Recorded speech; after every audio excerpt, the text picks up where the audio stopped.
Yeah, we have to start I should hit record on the video thing. Yeah. I did. Okay. So you're recording the video thing then? Yeah. All right.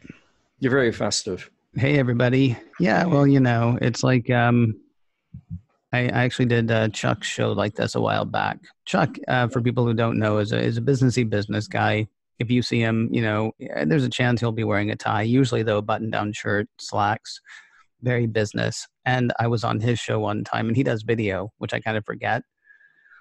And I wore this shirt, and he was like, "Well, you're very." I think he did. He actually also said very festive, and I said, "Well, Chuck, they say dress for the job you want." So there we go. That wasn't when you were doing Trek Favorites. That was not when I was doing Trek Favorites. No, that was one of his Mac Voices shows. Shout out to Trek Favorites for anybody who hasn't checked that out yet.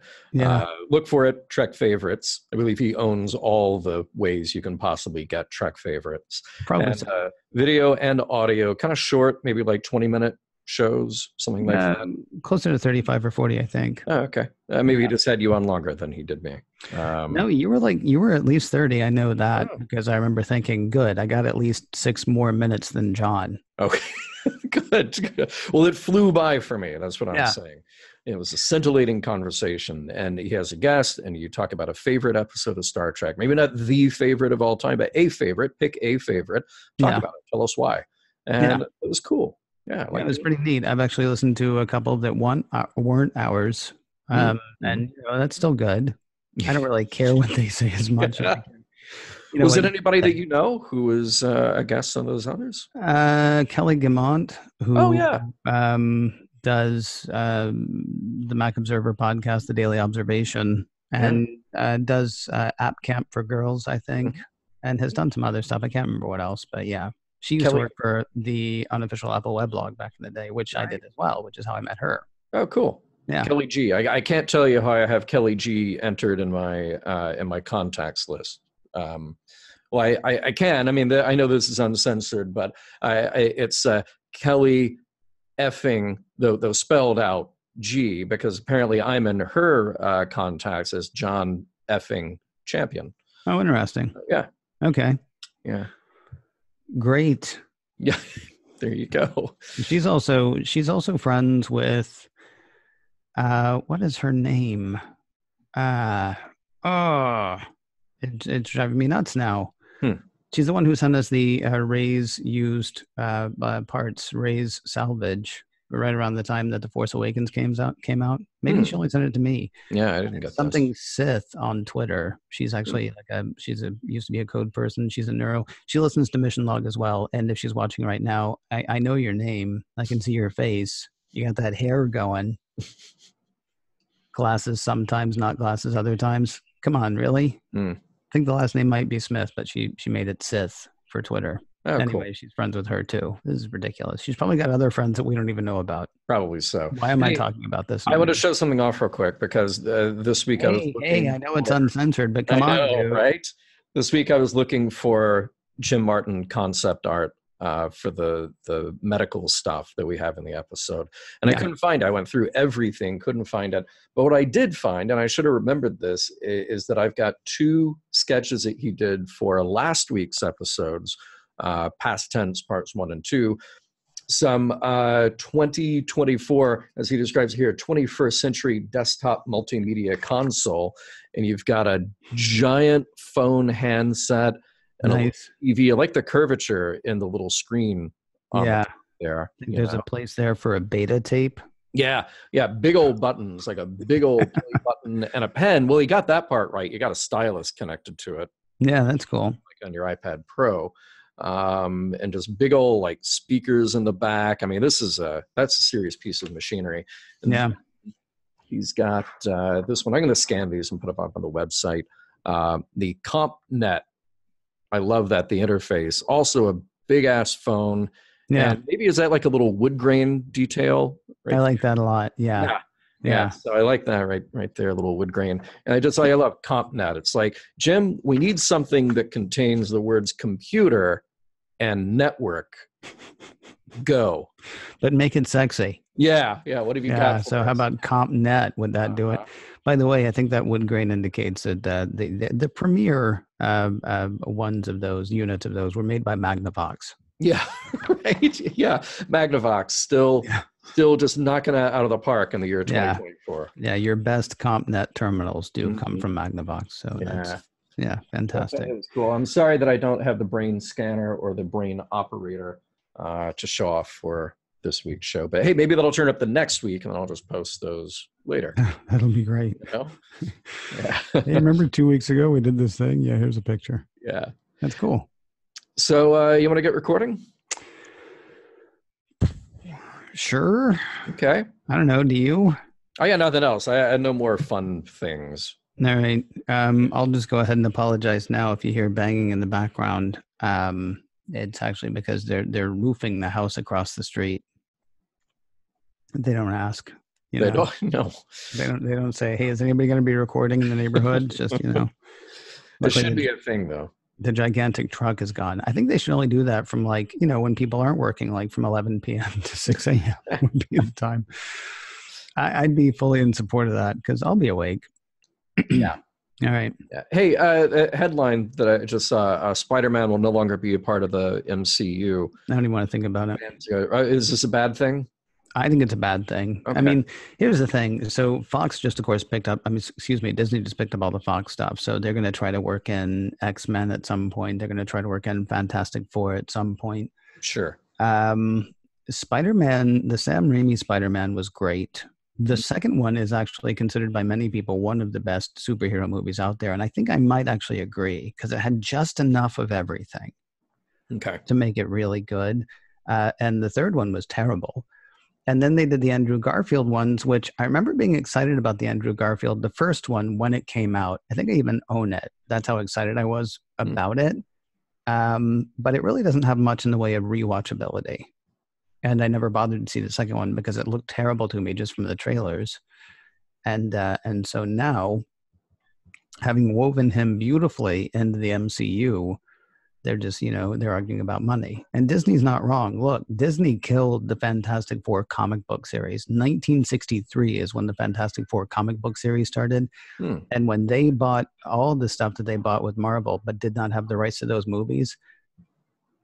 Who's calling me? Oh, good. It's spam. Oh, good. I've been waiting for spam. I'm famished. So when Disney could not make Fantastic Four movies, Disney killed that comic book. Disney killed that comic book that was over 50 years old. So Disney's not afraid of ruining Spider-Man. They're fine with that. If Sony wants to take Spider-Man back, Disney will make Spider-Man a forgotten thing in the MCU, with the exception of the 3 movies they just did. Yeah. So I understand. I mean, Sony's all hopped up on the success of Venom and how well that did at the box office. Aside from being roundly, what's the word I'm looking for? Made fun of by the critics. It's just derided by the critics, let's say. But they're all excited about the money they made. Plus, people like Spider-Man now. They've got Tom Holland. So, he'll still be there doing that. But, I think it's just, personally, I think it's stupid. Having read almost nothing about it, I just think it's dumb. But it's fine, though. He'll just be a forgotten character for a while, and eventually Disney will either come back and buy him or just make tremendously successful movies while Sony goes, what do we do? What do we do? What do we do? Because we had the Fantastic Fours, all of them, and those bit.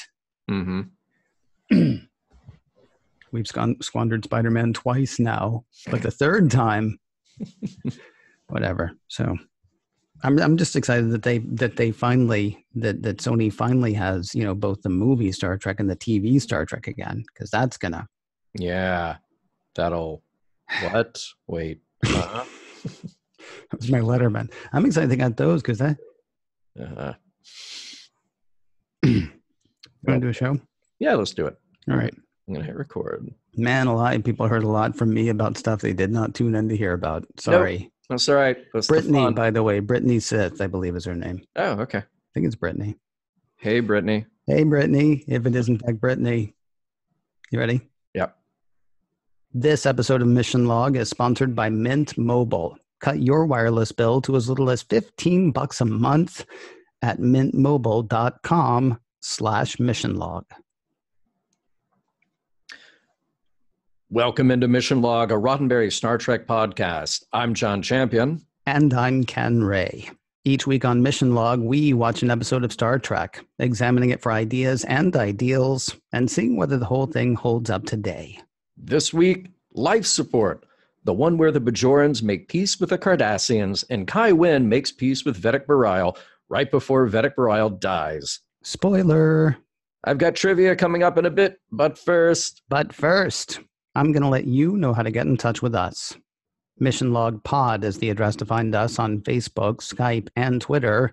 If you'd like to leave us a voicemail, we would love to hear your voice. 323-522-5641 is the number to call, 323-522-5641. Our email address is missionlog@roddenberry.com. Our show website, including discovered documents, is at missionlogpodcast.com. And please do remember, we may use your comments on an upcoming episode of Mission Log. And with that, we turn it over to the trivia master to do that trivia thing. Ladies and gentlemen, boys and girls, children of all ages, please say hello once again to Mr. John Champion. Well, thank you for that intro, Ken. Trivia for today's episode, Life Support. Well, the story is credited to Christian Ford and Roger Soffer. For both of them, this was their very first professional writing credit in the business after pitching their story. They went on to write a few more things together, like the feature film Kazam and the TV movie Final Days of Planet Earth. And yes, there's a Frankenstein parallel here. Bashir shooting electricity into a corpse to bring him back to life. All of that was intentional. It was how Christian and Roger saw their story, and they originally had centered the action on a Federation ambassador until it was later decided that Vedic Bareil is a character that the audience already had an emotional connection with. Hey, how about O'Brien? Well, that was considered too, but no, ultimately it had to be Bareil. Teleplay here is by Ronald D. Moore. Of course, no introduction needed there. And this was directed by Reza Badi'i, and we just talked about Reza and his long TV career. Most recently, well, very recently, in fact, we were talking about his work as director on Past Tense Part 1. Hey, there's a funny little kind of well-known story about the props in this episode. Now, Ken, we've talked to Jem Martin before. He, of course, a conceptual artist and designer who worked a lot on Deep Space Nine, a bit on Voyager, just his thumbprints all over the design and props that you see in many of these shows. Well, he specialized in doing a lot of hand props, a lot of desktop items, and in this case, the medical gear. Well, he designed two distinct props to be used by Dr. Bashir when working with Vedic Bareil.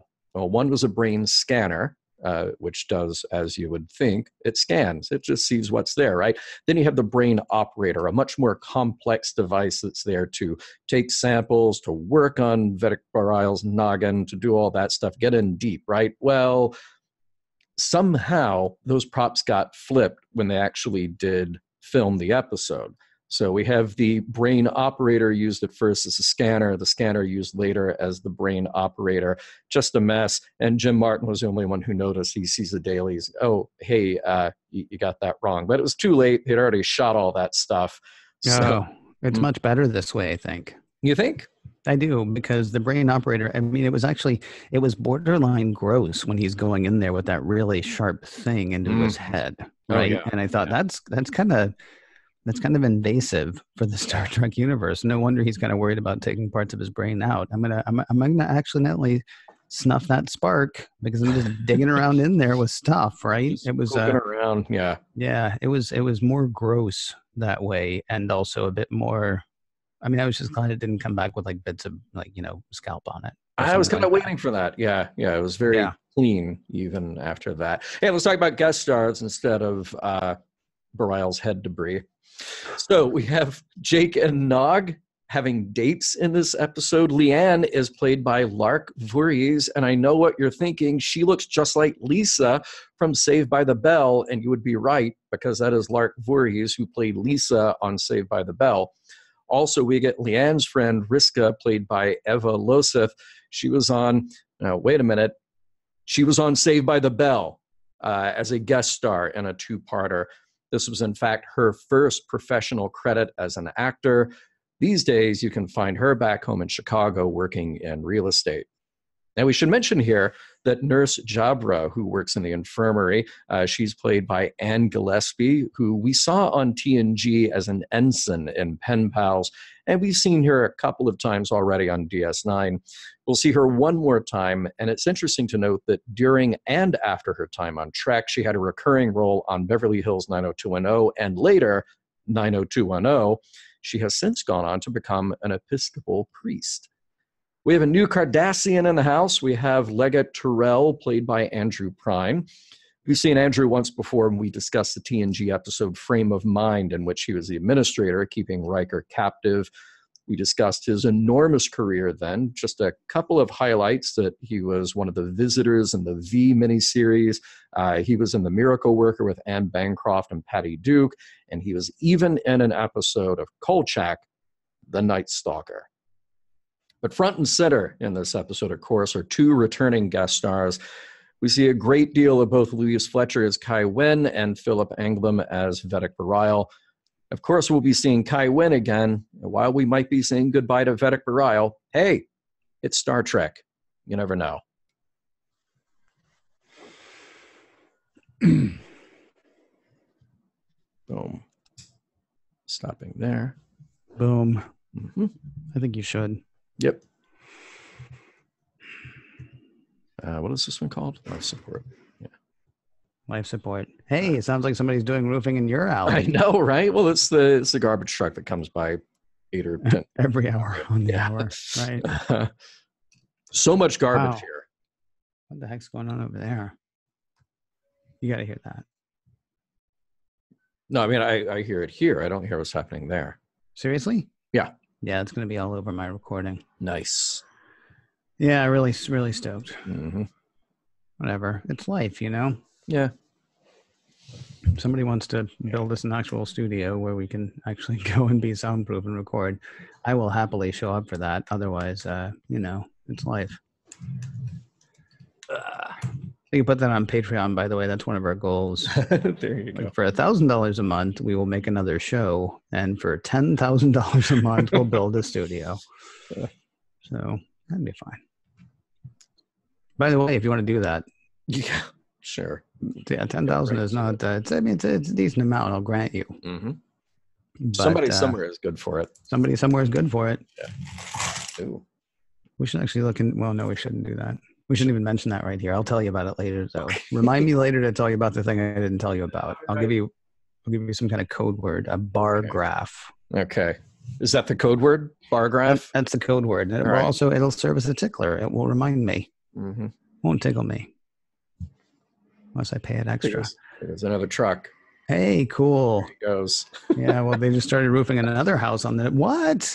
just They didn't. You get a roof. You get a roof. Yeah. Yeah. You look under your chair. What?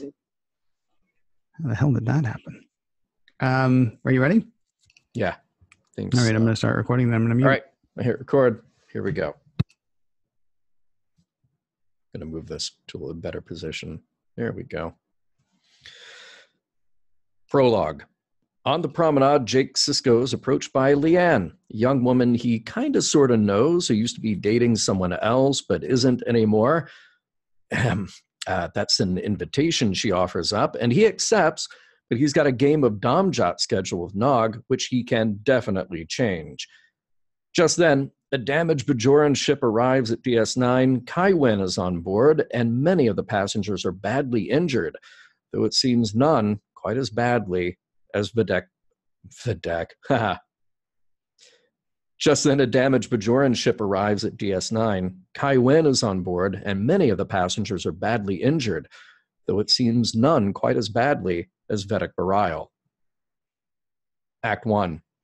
Bareil is not doing well at all. Cardiac arrest, falling neurotransmitters. Dr. Bashir and Nurse Jabra work in earnest. Kai Wynn is fine, and she says she takes... Kai Wynn is fine, and she takes a private meeting with Commander Sisko to reveal that she was on her way to a secret meeting with the Cardassians to formalize a treaty when the accident occurred. She gives much of the credit to Vedek Bareil, and she's worried that if anything happens to him, it could derail the peace efforts. For all of Bashir's work, there's nothing more he can do. The damage to Bareil is too great, and the doctor gives the terrible news to Kira. She says she'll grieve in her own way, which means going back to work. Now the task at hand turns to an autopsy to see exactly where the neural breakdown began. But when Bareil's body is brought out of stasis and a scanner hooked up to him, the oddest thing occurs. A neuron fires. And then again. Bareil's nervous system is working somehow. Bashir has an idea. Regenerating Bareil's neural pathways with some carefully applied tech, i.e. electricity to the brain, might actually bring Bareil's brain back online. It works. It's alive. I mean, Bareil, he is alive. Act 2. So this is cool. Bareil was dead. Now he's alive thanks to Bashir's inspired improvised procedure. Bareil is weak, but he and Kai Wen both realize they need to get back to work with the Cardassians to finish the negotiations. It's not an idea, but... Oh, sorry. It is an idea. There we go. Wait. Yep. Okay, sorry. See what I mean? Yeah, I lost. I thought you were going with it's not ideal. Oh yeah. Well, I could do that too. But it doesn't matter to your recap. Yeah. I was like, what are you adding more for? Yeah. Whatever. It's not a good idea, but Bareil will just advise when. Yeah, let me change that to ideal. You're right. No. Words, computers. It's no Tia. Funny, it doesn't correct Bareil anymore, but it does try to correct things like spring ball. So it's not ideal, but Bareil would just advise Wynn to the best of his abilities. Kira is relieved and sweet, and she and Bareil make a plan to play spring ball when they can. Speaking of playing, Nog visits Jake to let him know that the Domjot game is on, which is just when Jake says he can't because he's got a date. Nog doesn't exactly take the hint. In fact, he thinks this is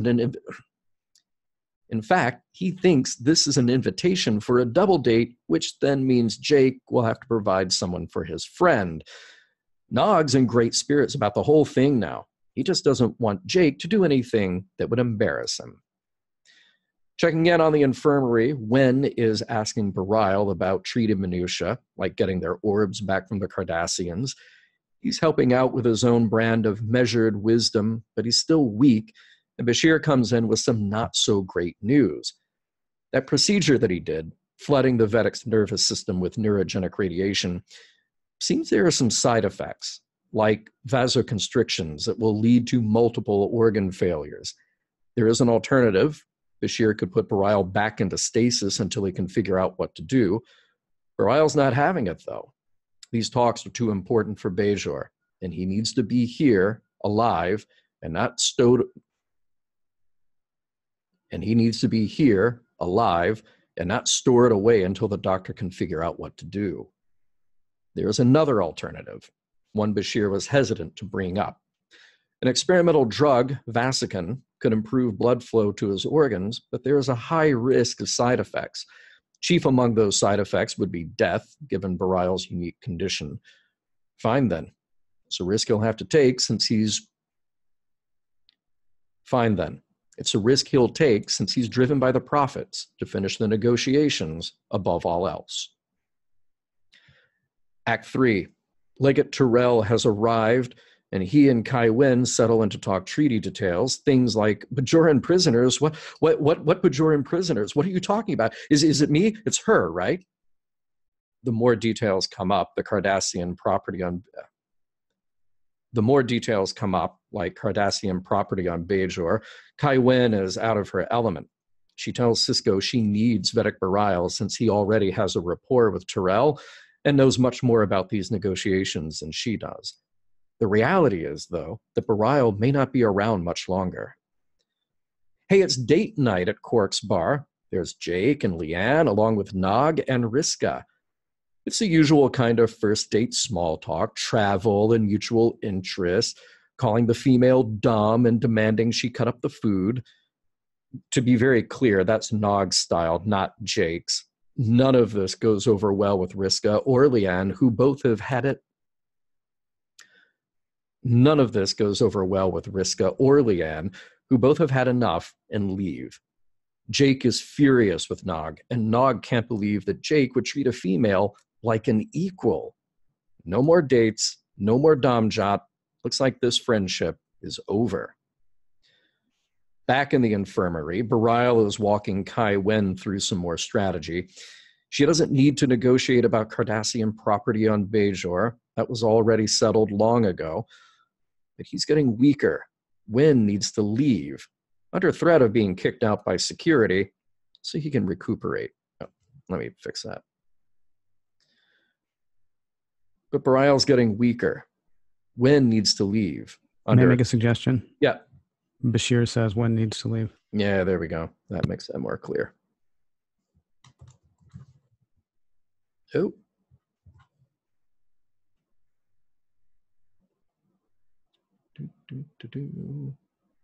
Hang on. Totally screwed up. There we go. All right. But he's getting weaker. Bashir says Wen needs to leave under threat of being kicked out by security so Bareil can recuperate. Kira steps in, offering her concern, but it's Bashir who has another difficult bit of news to swallow. The Vasican has damaged his organs. The only way to go now is to start replacing those with artificial ones, as long as those will hold out. Bareil says it needs to be done. Whatever happens, he just needs to make it through the negotiations. Act 4. Bashir has done what he can for Bareil, and now he finds Kai Wen to give her a few words. Tell Bareil you don't need him. If Wen convinces Bareil that she's okay on her own in the negotiations, then he can go into stasis and the doctor can do his work. Kai Wen thinks about it a moment. No. She won't stretch the truth, not even a little, if it means saving his life. Why? She needs input. The success in the negotiations isn't assured. Then it becomes clear to Dr. Bashir. It's so unclear, in fact, that...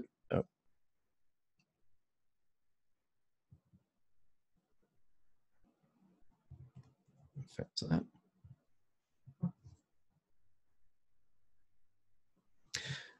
Then it becomes clear to Dr. Bashir.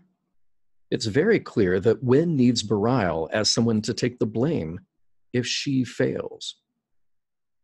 At home with the Siskos, Benjamin is asking his son about how the date went. Jake tells him all the embarrassing details, and the old man says, well, it sounds like you have some cultural differences. Maybe the two of you should just talk it out. That won't be easy, though. The boys aren't talking to each other at all at the moment. Also not talking, but rather gasping for life, is Vedek Bareil. He's taken a turn for the worse after talking to Kai Wen again.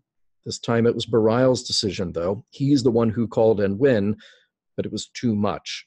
The exertion has led to irreversible brain damage. Act 5. With Bareil getting so much worse, Kai Wen wonders if the Act 5.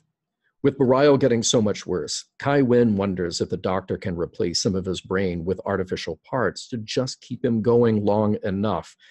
The answer is maybe.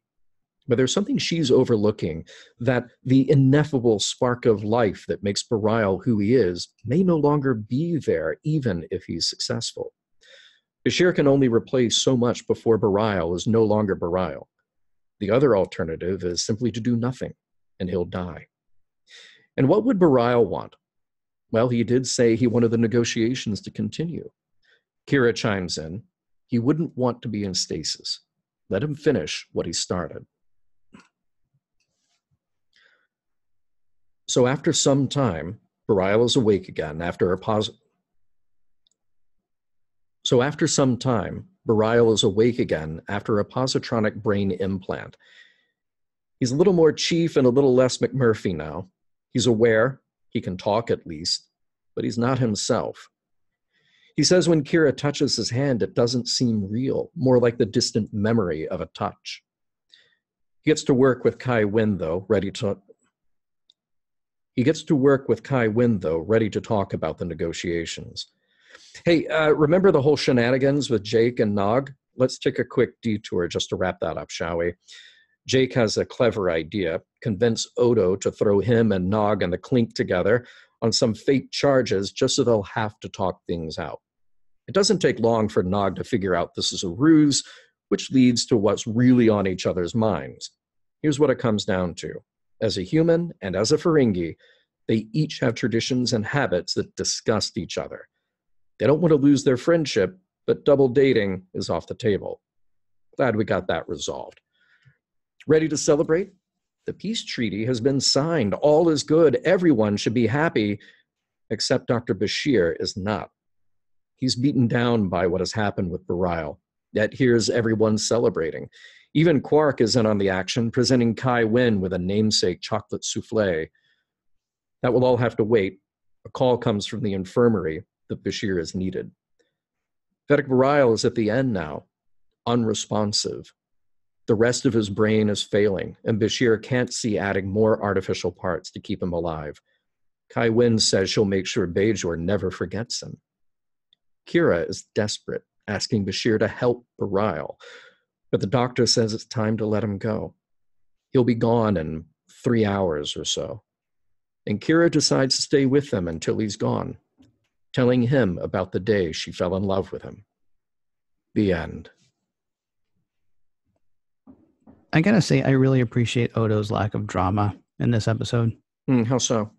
Well, so often somebody calls someone on TV and says, you should come down here, right? Mm-hmm. But they don't say why, or you're going to want to see this. Oh, yeah, it happened to Bashir like a bunch of times. Here. Yeah, but they don't say why. Odo calls Kira and he's like, you should come down here. Your boyfriend's been hurt.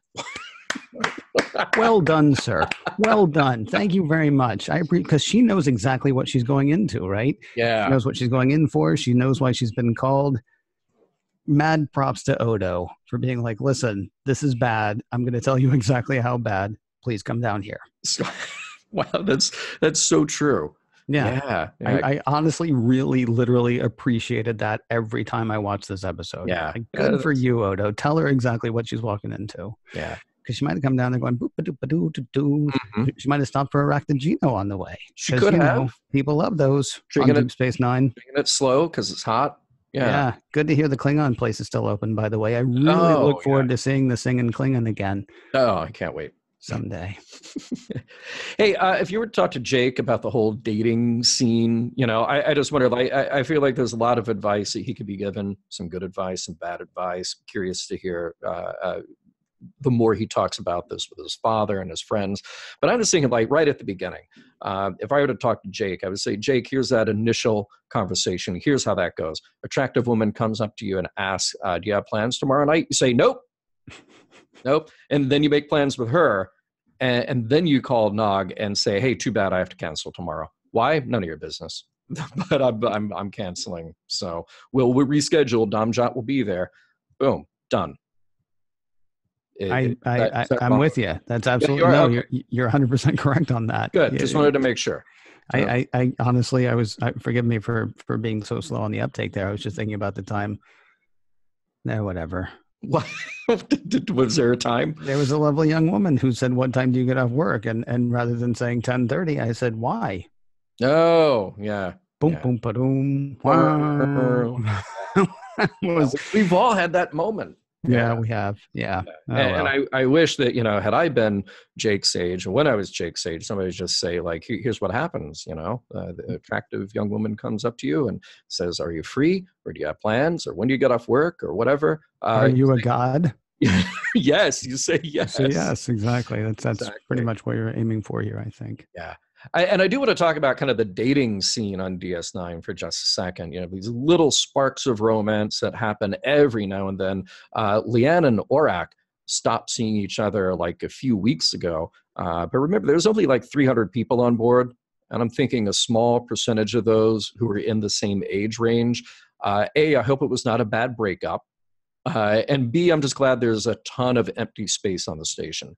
If you need to get away, if you can't stand, like, oh man, every time I walk down the promenade, I'm going to see that person I just broke up with 3 weeks ago. At least you've got, like, there are ore chambers, and there's machinery, and there are empty quarters. There's all kinds of places you can go hang out and commiserate. There are a few things that I'm actually confused by. So Jake's a teenage kid and Leanne's a teenage kid, and she was apparently dating some other, I assume, a teenage kid, though I know how, fluid age definition can be on Deep Space Nine and around Deep Space Nine. But she apparently was on Bajor, but she's back enough that they can date every now and then. Or does she live on Deep Space Nine now and she was just away on Bajor for a bit? Mostly what I'm thinking about is, why is it like trying to go over Donner Pass for Keiko to get back here? Yeah, right. Yeah. But Jake and not even his girlfriend, Jake and just some girl can be like, hey, I'm going to be on DS9 next week. Want to hang out? Mm-hmm. Yeah. I wonder which of the O'Briens is telling the other O'Brien how difficult it is to get back and forth from Deep Space Nine to Bajor. Yeah, all we were missing, since we don't have O'Brien in this, all we're missing is a scene at the very end where, like, Leanne's about to get on a shuttle, and it's O'Brien, like, can you get a message back to my wife? Be like, yeah, like, literally the shuttle leaves 4 times a day. Yeah, and she just pulls out her pad and is like, yeah, what do you want to say? Yeah. Oh, does that really? Never mind. I'm good. Thanks. Yeah.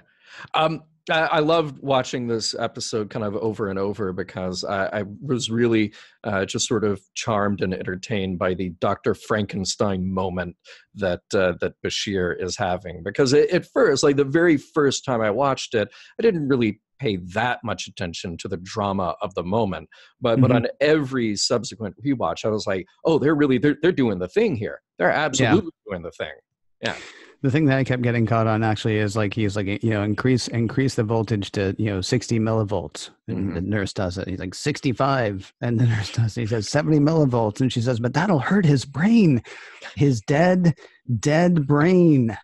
It was kind of amazing to me. She's like, oh, you're going to damage the dead thing. The dead thing, yeah. That you're trying to bring back to life. It was kind of a fun. Right. Hey, and this is a great episode where we learned that the Cardassians and Bajorans, they have a formal treaty now, so there won't be any more problems. That's cool. That is cool. I really love the semantics that they were doing too. They're talking about the Bajoran prisoners being held on Cardassia. And it's like, there are no Bajoran prisoners being held on Cardassia. Yeah. And Sisko says, so there are no Bajoran prisoners being held? He says, no. He's like, okay, well, what about Bajorans being held in Cardassian prisons? And it's like, oh yeah, we got those. Yeah, that's because I thought you meant, no, oh wait, no, you didn't mean, oh, okay.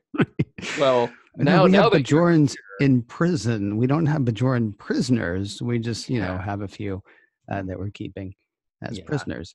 I also thought it was kind of ballsy of the Legate to, after occupying Bajor, demand that Bajor give Cardassia its stuff back. Right, it'd be like if Germany had come back in 1949 and said, I think England, I'm sorry to bug you, but I think we left a few tanks. Yeah, we've got some unexploded ordnance. Could you just pack it and we'll come by later? Yeah. Don't touch that. We'll pick it up. Right.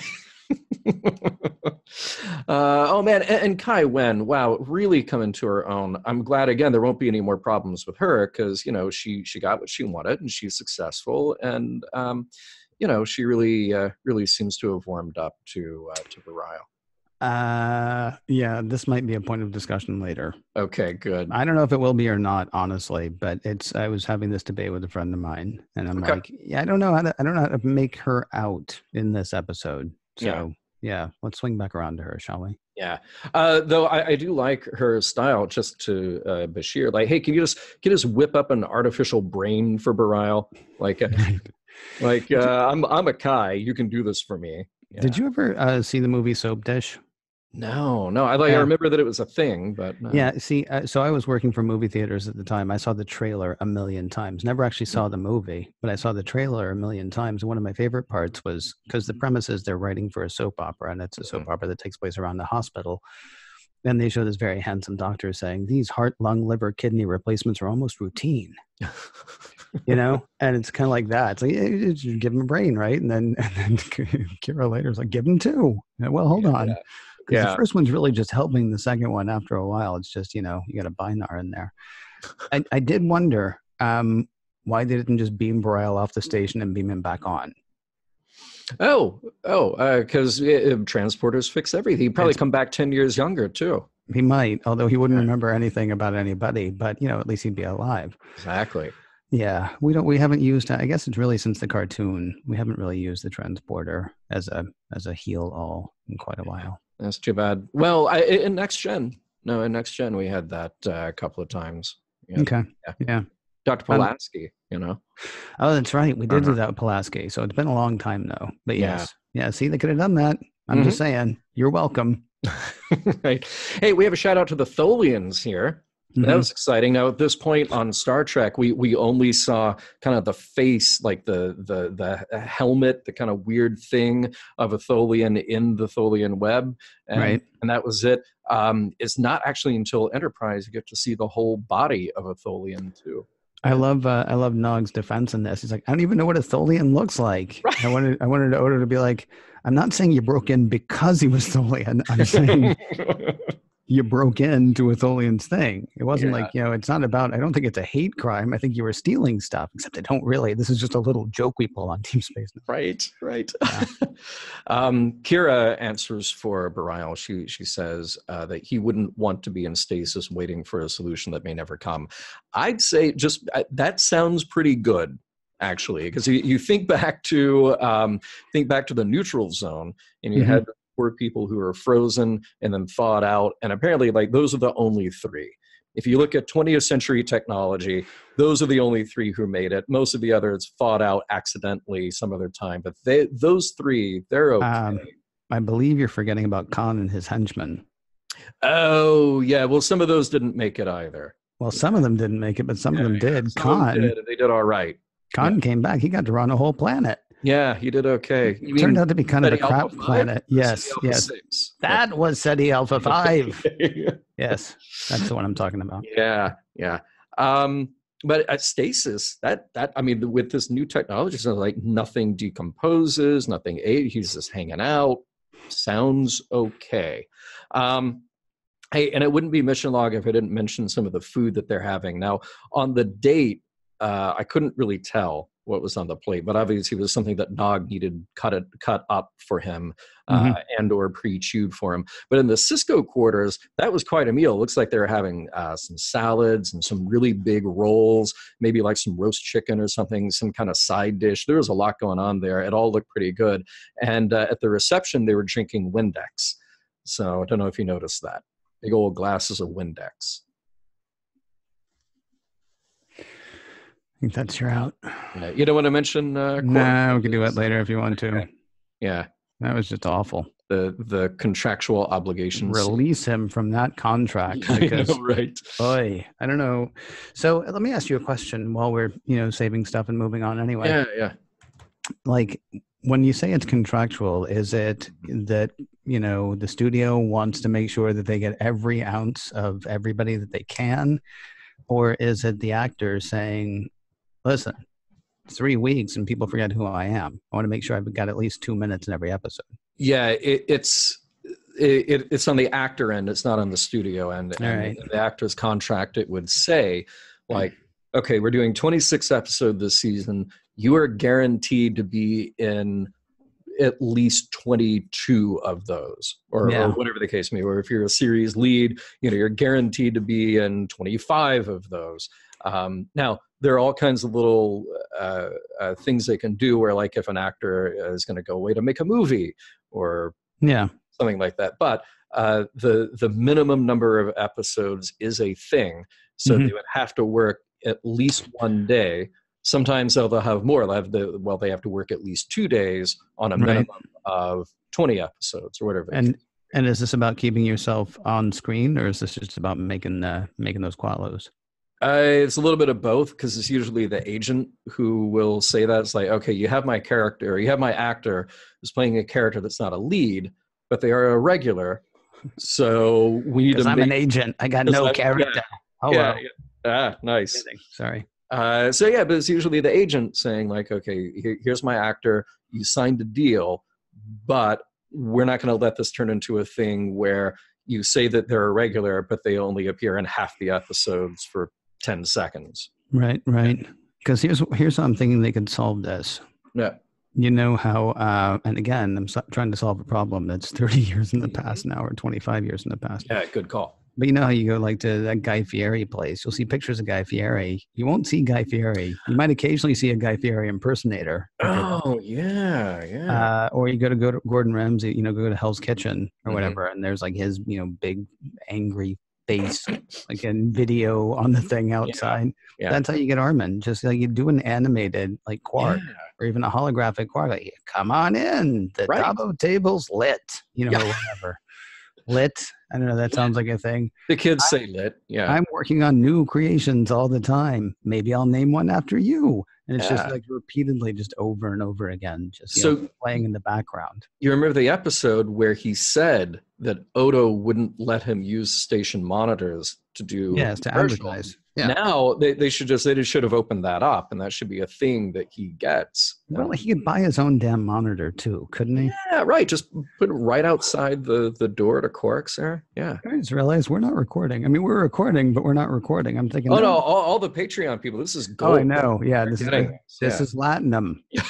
This is. These are Latin. This is Latinum dipped in Quatloos. Yeah. I'm pretty sure. Yeah. With a gem surprise. Should we actually record though? Yeah, let's do it. Because we got Mint coming up. Have you've been trying? Been trying it out. Yeah. Okay. Good. Yeah. Just a little bit of texting. Texting works fine. Yeah. From my 323 number. I think I left my part. Yes, I did the video and all that stuff because I've actually been. I'm switching.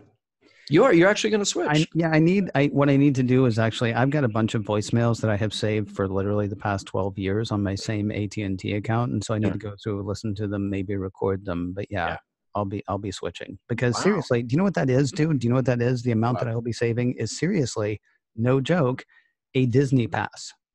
Yeah. And say that's why. I'm sorry, really quickly, an annual pass, not like a day at Disney. Right. Annual pass is what I'll be saving by doing that. And this part, by the way, sorry, Patreon people, not sorry. This is not, this is not part of the ad. This is just me saying, I've been using it, and it's, for as little as I use my phone, honestly, why am I paying as much as I'm paying? Yeah.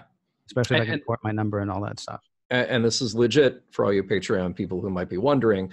For all the ads, I was having this conversation with somebody not that long ago, just saying like, we turn down a lot of ads. Yeah. Things that we don't believe in, things that aren't a good fit, whatever. But something comes along and you're like, oh, cool, I want to try that. And by the way, it's really good too. Yeah. I recently got offered 2 or 3 ads for grow more hair. Yeah.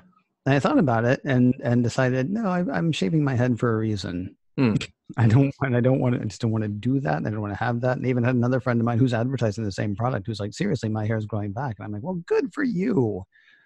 I'm not going to do that one. See, I'm dubious of any of those things though that aren't like a medically approved thing. And we've gotten offers for ads like that where it's like this magic pill will do this other thing, Right. and particularly for things like hair growth or whatever, it's like, look, there's only one drug on the market that is FDA approved, and that's the Lord. Sorry, I don't know where that came from. Well done. Thank you. So whenever we've gotten offers, I think is what you're thinking about. Pardon me? Minoxidil? Yeah, exactly. Yeah. So unless a product came along that actually had that, I'd just be like, if this doesn't have some sort of FDA approval. Yeah, it was a weird. This one in particular was like a mix of charcoal and Herbalife and magnets. How do they work? Magnets. Not magic. Not magic. It's it's the power of minoxidil, I believe. Yes. Compels you. Nice. All right. We are strong in the chemicals and the power of their might. All right. I'm recording. I'm going to start recording. Okay. Wow, we still weren't recording that part. Man, you Patreon people are just... Yeah, you're getting such good stuff. You get the gold. Yeah. And the silver and the bronze. Okay. We'll go back on life support in a moment, but first, we are very happy to welcome a new sponsor to Mission Log. It is Mint Mobile. If you're still using one of the big wireless providers, have you asked yourself what you're paying for? Between expensive retail stores, inflated prices, and hidden fees, you're probably being taken advantage of because you'll pay. Well, this is where Mint Mobile comes in. Mint Mobile provides the same premium network coverage that you're used to, but at a fraction of the cost because everything is online. Mint Mobile saves on retail locations and overhead, then passes those savings directly to you.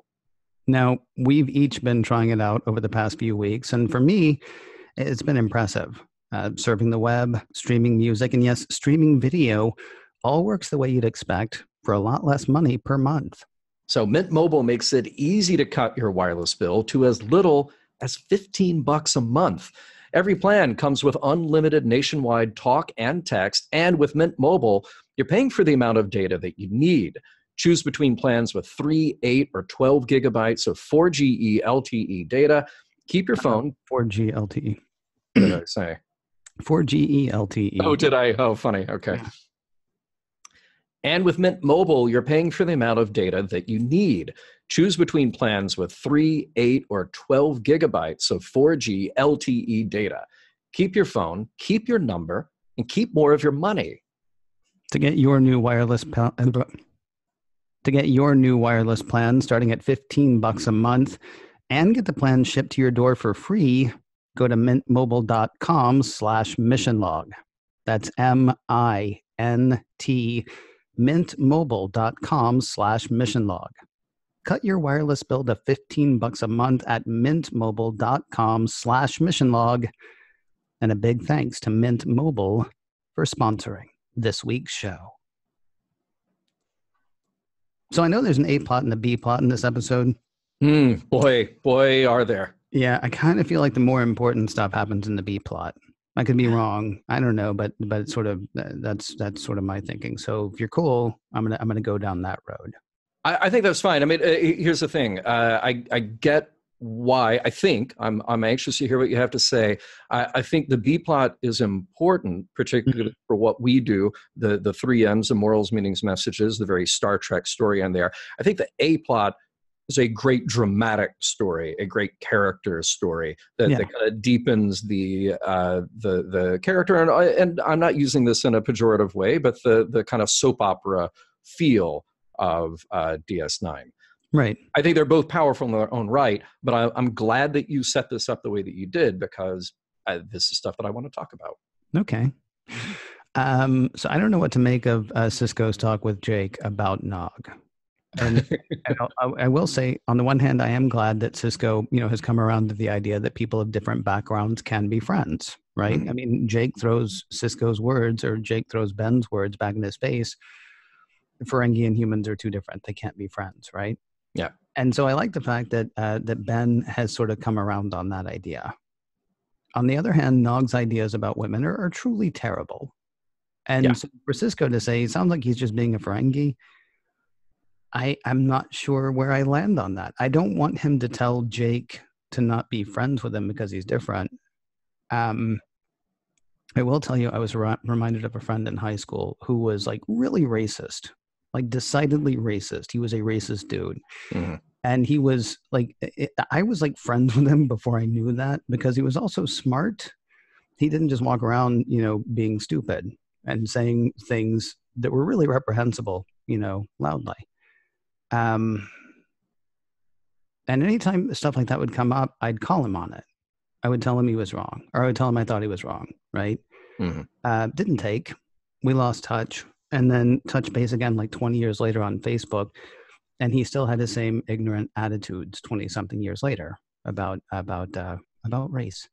Yeah. Interestingly, he also told me that I was pretty much the only friend that he had in high school. Wow. And I honestly didn't even think that we were that close. Really. I mean, like, even in high school, I didn't think that we were that close. I have wondered in the ensuing years whether I was right to keep being his friend. But I think at the very least I did it right in that every time he was an idiot, I would say, "You're being an idiot." Mm-hmm.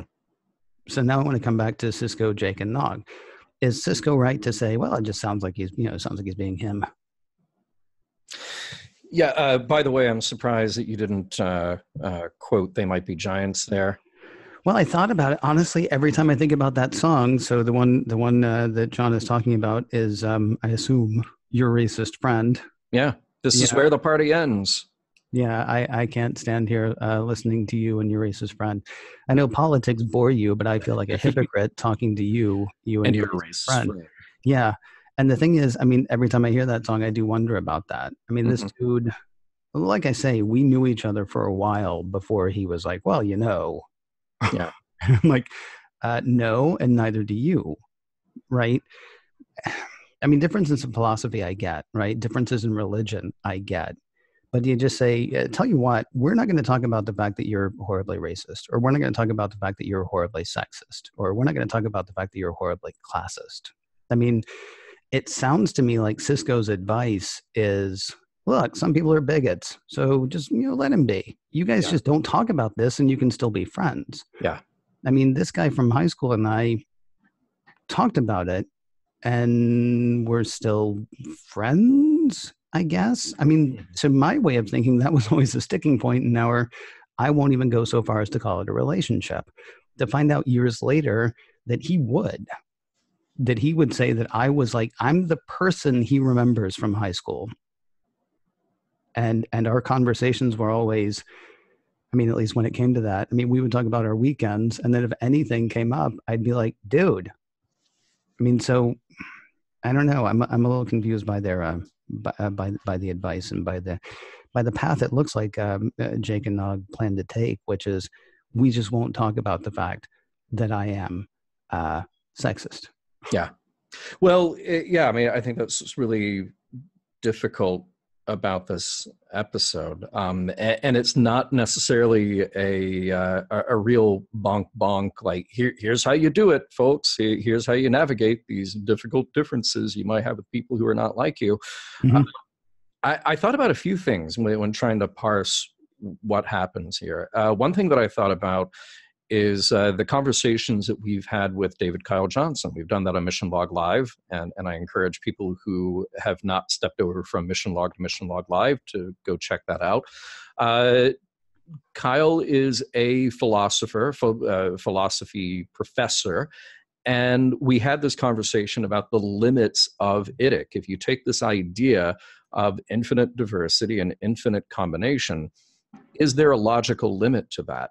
So if my philosophy on life, maybe it's influenced by religion or whatever inputs I've gotten over time, compels me to say that another person is so inferior that they're not worth sharing the same air that I breathe, well, that is by definition incompatible with IDIC. So you can actually make a limit on the amount of quote unquote diversity that would be in combination with other diversity.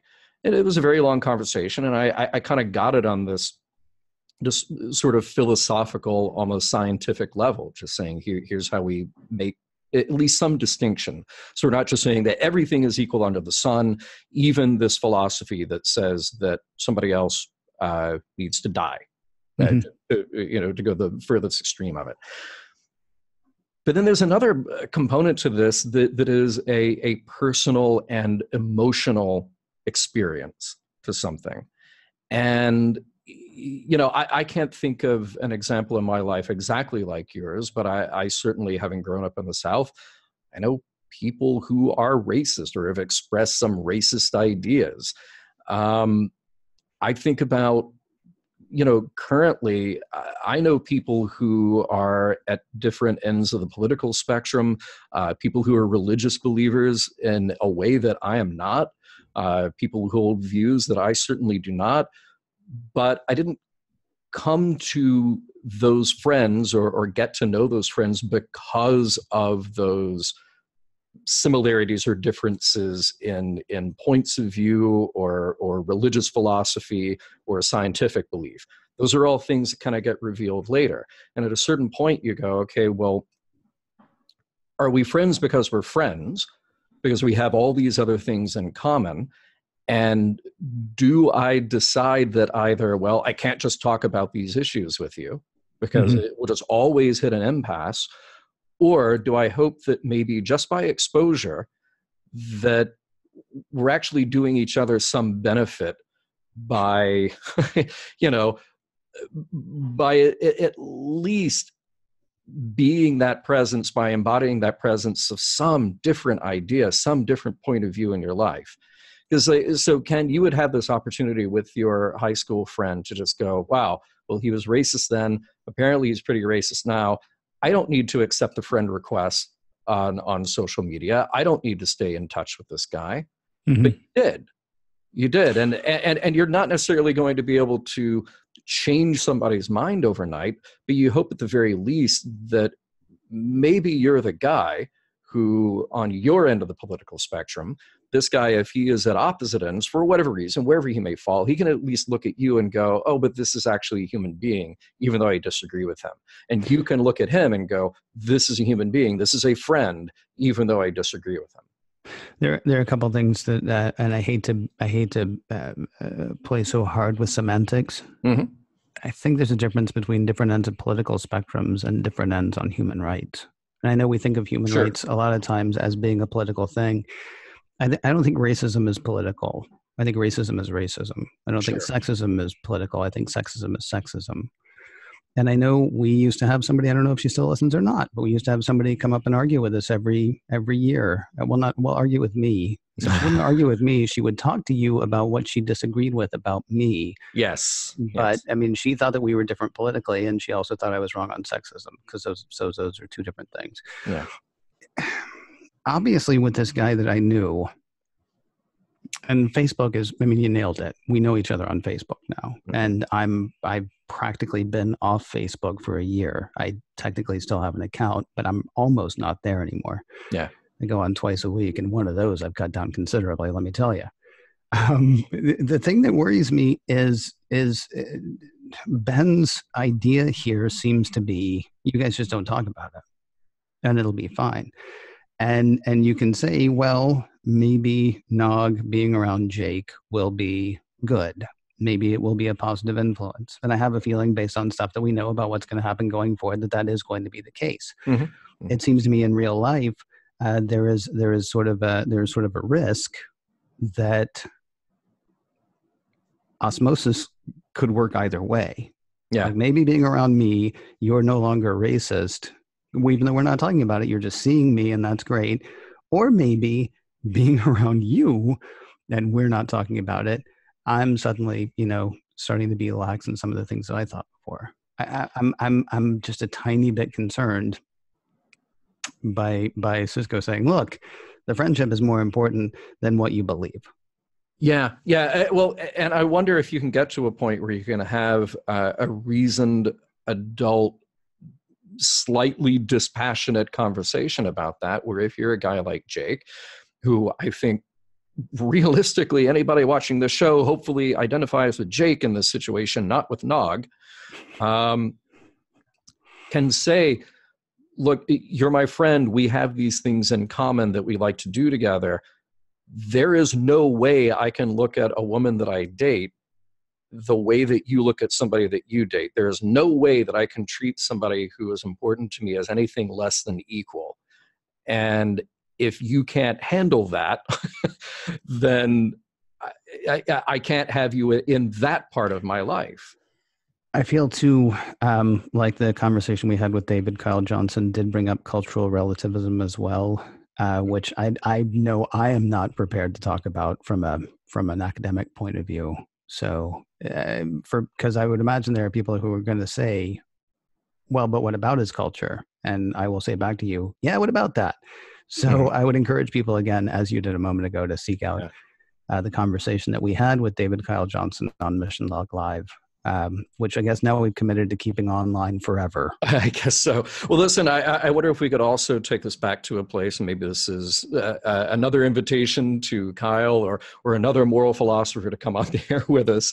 Can you kind of boil all this down, though? If we're not talking about cultural relativism, can we talk about objective morality? Can we say that there is an objective moral principle at stake here that would describe that a person who is being oppressed, a person who is being made less than, they're objectively in a less equal and therefore disadvantaged position than someone else.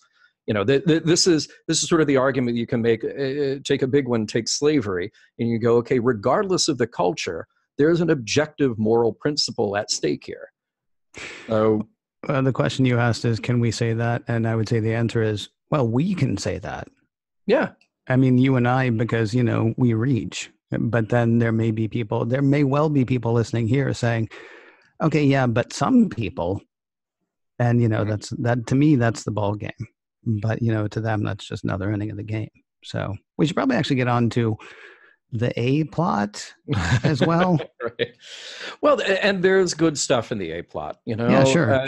There was every opportunity, I thought, to turn this into something really cheesy. Since we talked about the equipment earlier that Bashir is using, they had every opportunity to turn this into Spock's brain.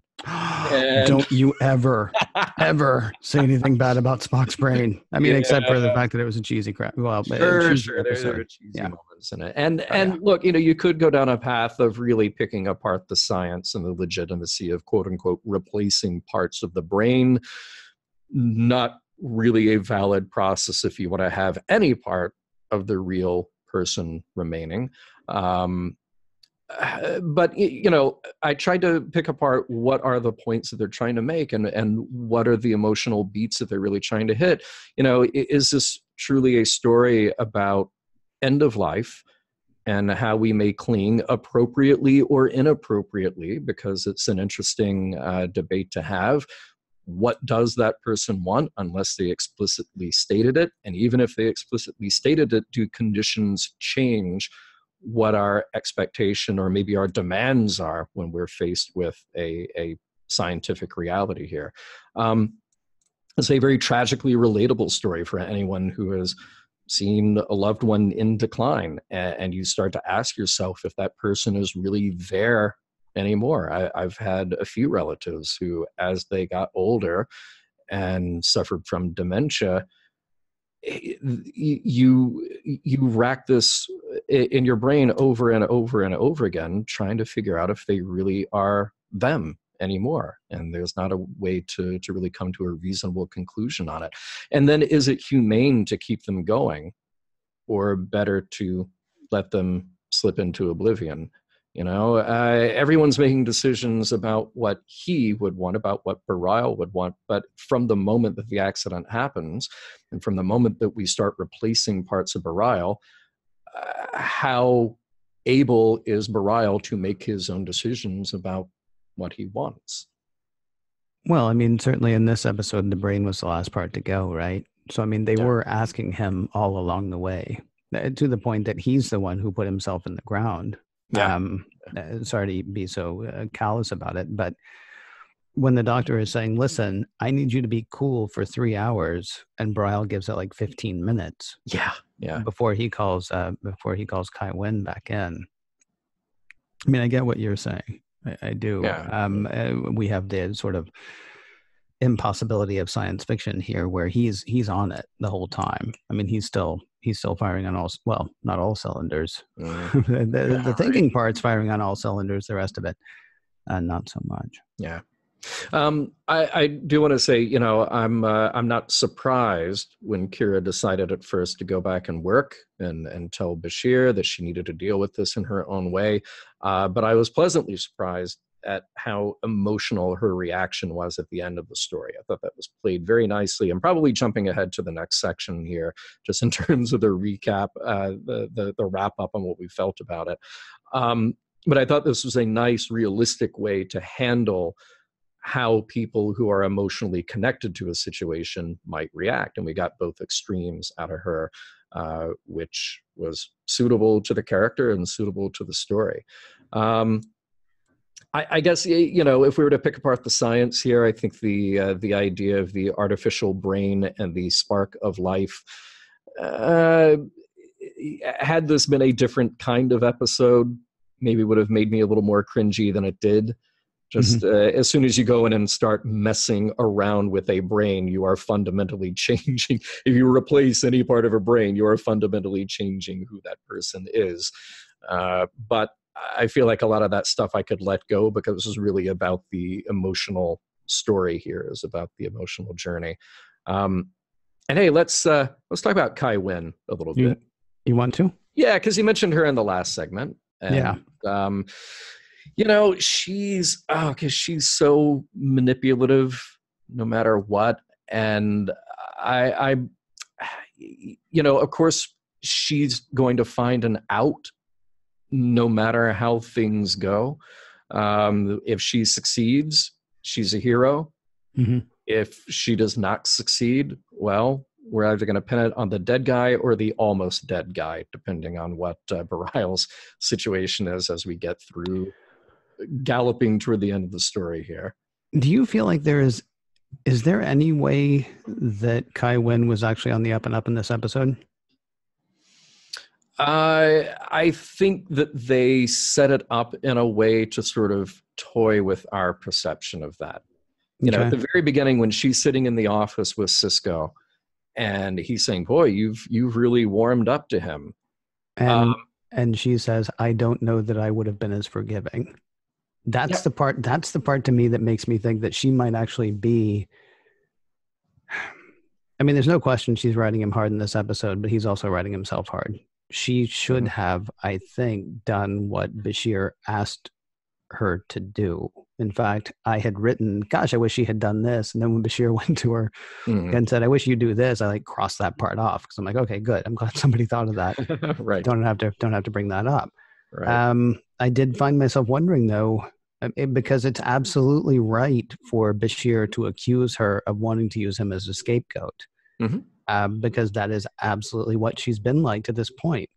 But I found myself wondering if there was, at least in this episode, if we were maybe supposed to see some sort of spark of majority, because she's not human, some sort of spark of humanity in this character. I asked myself the same thing, and the more I went back and rewatched it, I felt like, you know, I feel like Kai Wynn is always 5 steps ahead. And even if she is able to do something that is humane or bajorn, you know, let's say altruistic. How's Good. That? Okay. Even if she's able to do something that benefits others and makes her look like the good guy, it's not to say that she won't take advantage of whatever benefit is coming to her. You know, and these things don't have to be entirely mutually exclusive. More than one party can benefit from something. But it looks like her attitude is always, how will I benefit the most? How do I come out looking the best in this? How do I always get exactly what I want, regardless of what happens to the others involved? See, that's really interesting. And I know that she is going to be a foil, so there's really no point in wondering about this. Yeah. What you're saying, well, it doesn't matter. Because I know what she's going to be. I mean, there are characters who do get redeemed. There are characters who do get redemption. There are characters who go from being bad guys to being, you know, not so bad, or sometimes even characters who go from being bad guys to being good guys. The fact that we know that she's not going to be one of them, I mean, really kind of makes this whole question academic, I suppose. Yeah, but here's the thing. I mean, when Sisko was sitting there asking her questions, that is the audience asking her those questions. Oh, like, what's going on? I thought you guys didn't get along. Wow, you've really warmed up to him. What's happening here? You know, that's us trying to figure that out. And even if there is a spark of kindness in her, she still pushes everything to the worst possible extent in this episode. And the humanity is there in Bashir saying, you have to not simply look out for yourself. You also need to consider what's going on with the person, with Bareil. And yeah, I know that both would make the argument, but this is about Bajor. This is about the treaty. This is bigger. Well, you're the ones who called Legate Tyrell to, haul it to get over to DS9. Could have waited a few more days. Could have waited a little bit. There's something here that changed the conditions of the game. So, do you want to stop there? Sure. That last part probably goes in the messages section, unless you want to talk about that here. No, I think that's fine. Yeah, because that could spark a whole other conversation. Yeah. Okay. I just stopped. So. Well, then I guess. Yeah. Nuts to that. Yeah. Right.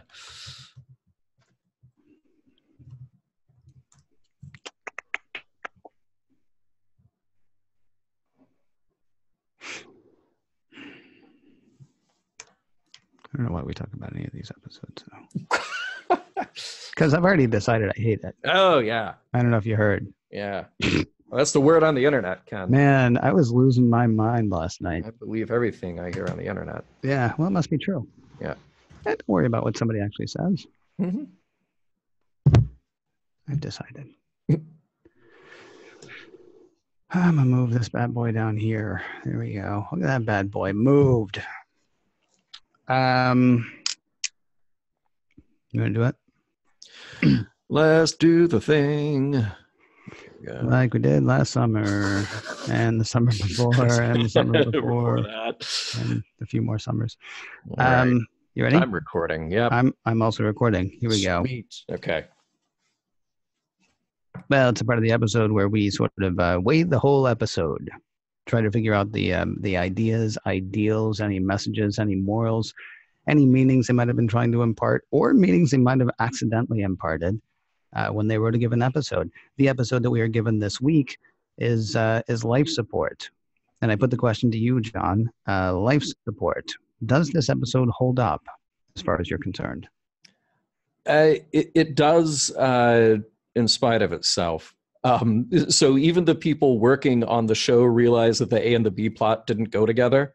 Mm-hmm. So that this, according to our friend Terry J. Erdman's DS9 companion book, they were like, these are great stories. Let's put them together. Oh, these are not two great tastes that taste great together necessarily. Is that a surprise, generally speaking, though? Because it seems to me there have been plenty of times. I mean, the original series didn't have a B plot, mm-hmm. right? And that's a later in television thing, I think. So really, we only have TNG to compare it to as far as like our rewatches. It feels to me like that was a fairly common thing. Like there'd be something going on with these characters, there'd be something going on with these characters, and they didn't necessarily meet up at any point. No, but I mean, I think we've been pleasantly surprised when they do, but I think it's tonally that these are so off. Yes. It's not necessarily that they have to dovetail, but just the tone of these stories. Look, if the Jake and Nog story had been the A plot for another episode, or had been maybe not giving it that much credit, but had been a little deeper B plot, on another episode, maybe an episode that had something to do with the Ferengi, maybe something to do with Rom or Quark and their bizarre relationships and their bizarre sort of cultural perceptions. Right. That would have been a good counterpoint to that.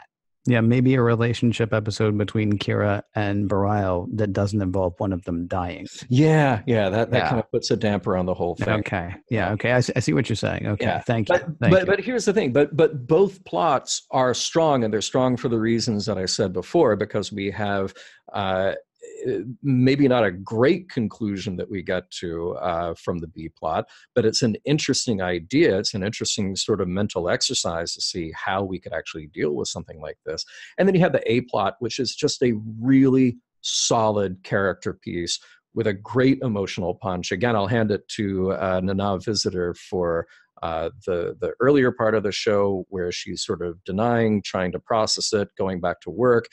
And what I thought was just a lovely scene at the end, just letting the camera roll back and let her talk. I thought it was so lovely, so well done. And I hate to say it, I'm glad they killed Bareil. Wow. And here's why. Here's why. I was starting to think that they had forgotten how to write for him. He's an interesting character because of where he fits in, but he stopped being an interesting character the way that they were writing him. He was interesting because we're interested in the politics of what happens on Bajor and what happens with Kai Wynn and how he got shafted out of becoming the Kai. He's interesting because we have a romantic foil for Kira. So these are all interesting ideas for him, but he stopped really being a character on his own. So if we're going to lose somebody, this was the right choice to make. We lose a character who has ties to others that we really care about, who we've seen enough of to at least have some sense of familiarity with him. But, we're also not killing off one of the lead characters in the show.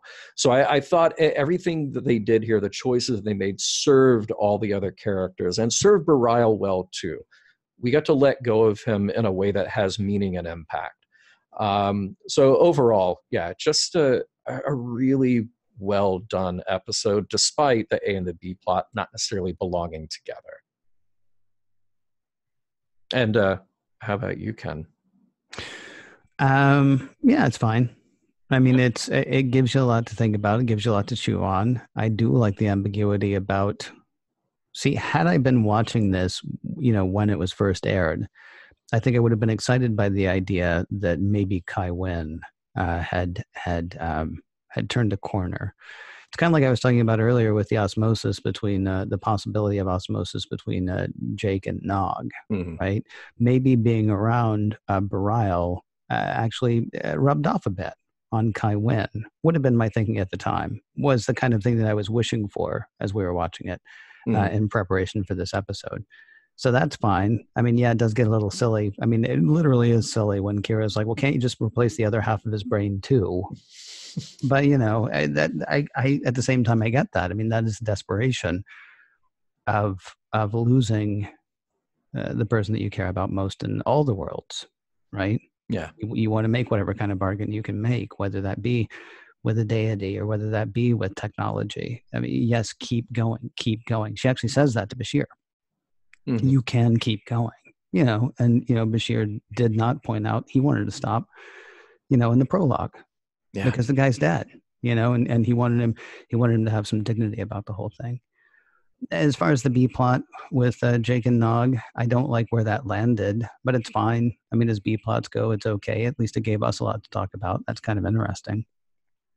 There's a thing that I wanted to bring up last segment, and then I didn't bring it up last segment because it didn't really seem like it fit necessarily, but I can't help wondering if there wasn't a little bit of a message in the episode against populism. And whether it was intentional or not, I don't know, but I love the scene, in that I hate it, where Kai Wynn says to Sisko, I was chosen by the prophets to lead our people into a new era. I know that. But I was not meant to be in the room with a Cardassian debating legalisms and diplomatic nuances. What do you think leading is? Right. I mean, that's the thing. I mean, you're not just there to, tell everybody a good story about Bajor, about returning Bajor to the good old days. I mean, you're dealing with real situations. And if you think your job leading people is not dealing with other people, if you think your job is just to stay cloistered where you are and talk to the people who agree with you all the time, I certainly hope that somebody on the DS9 writing staff was going, we should probably point out, because, I mean, you think about what was going on at the time. We had Clinton in office, fairly international figure, certainly. And you had Gingrich in the House, who was a bit more folksy, let's say. I couldn't help wondering if there wasn't some sort of message here about populism. And, maybe it's the kind of thing that people might want to consider today. I don't know. Just something that occurred to me. Yeah. I think that's not a bad way to look at it. I will say that I think that's a nice way to look at what's going on with Kai Wen. I want to return to the B plot for just a second, because I think it's one of those rare and interesting episodes where there was probably an intended message that doesn't necessarily jibe with what we're getting out of this. Okay.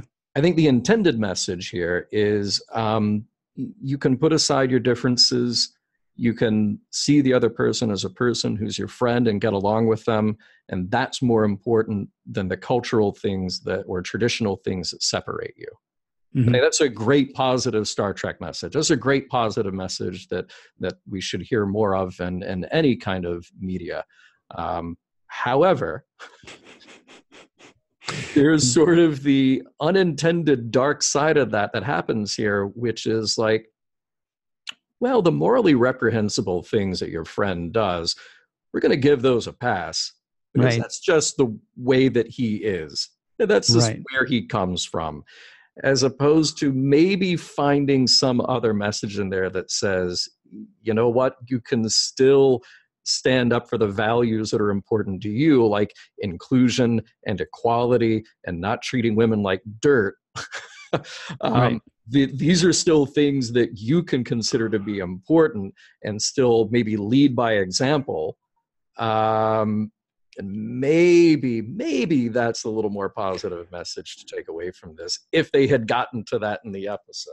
Yeah, argue the profit motive. That would actually be really interesting, because Jake, of course, having grown up in the Federation, is going to be like, I don't understand your obsession with money. And Nog's going to be like, I don't understand your not obsession with money. Yeah. And that's going to be a cultural thing, and that's going to be a really interesting conversation. And in the end, that is the kind of thing I think that you can overlook. If the thing that you're overlooking is, run to its end, one of you is going to be subjugating a whole other segment of every population. Well, that's not overly cool. Yeah, exactly. Mission Log. Let me try that again. Yeah, if you want to. Mission Log is produced by Roddenberry Entertainment. Executive producer, Rod Roddenberry. Check out all the shows at the Roddenberry Podcast Network at podcast.roddenberry.com. You'll find Mission Log Live, Women at Warp, Priority One, The Trek Files, your daily Star Trek news, and Shabam. Shabam. If you'd like to support Mission Log directly, that would be kind of you. You can do so at patreon.com/missionlog for more exciting for the latest in Star Trek news and discussion. Be sure to visit trekmovie.com. Do me a favor. Can you give me that again as if it's going to be your last line? Yep. Just and for the latest or whatever. And for the latest in Star Trek news and discussion, be sure to visit trekmovie.com. On the next Mission Log, Heart of Stone.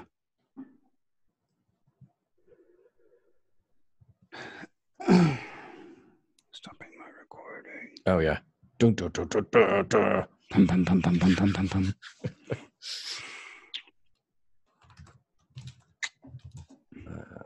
Now people are just watching us. Support. Yep, they're watching us save. There we go. Saved. Boom. By Minoxidil. Then it gets uploaded. That's how it works. Bam. That's how we make the podcast. Yep, that's it. Hey, so normally we'd stick around and we'd chat and we'd say thanks to all the Patreon folks, which I'll say that now. Thank you, all you kind Patreon people. Yes. It's getting close to 4:30. I got a call coming up with Larry. I got live show stuff to set up. Going to test out with Earl. And then it'll be live show time. Oh, yeah. Yeah. All right. That's right. Okay. So you're going to go do that. I'm going to go do that. I'm going to go take a nap and then have dinner and take another nap and be here for the live show. Sweet. No, that's true. I have another show that I have to work on, and then do the live show, and then go back to working on that other show, and then post the live show, and then continue working on that other show. Hardest working men in podcasting. I don't know that I'd go that far, but okay. Yeah. Yeah, I got a lot to do. So you got a lot to do. So we got to run. Yeah, we got a lot to do. So normally the stick around and chat afterward. Next time, people. Next time, people. All right. Unless we do it on Tuesday, in which case it's going to be this again. Yeah. Right. All right, dude. Okay. Thanks, everybody. You're awesome. Thank you. And bye. See you soon.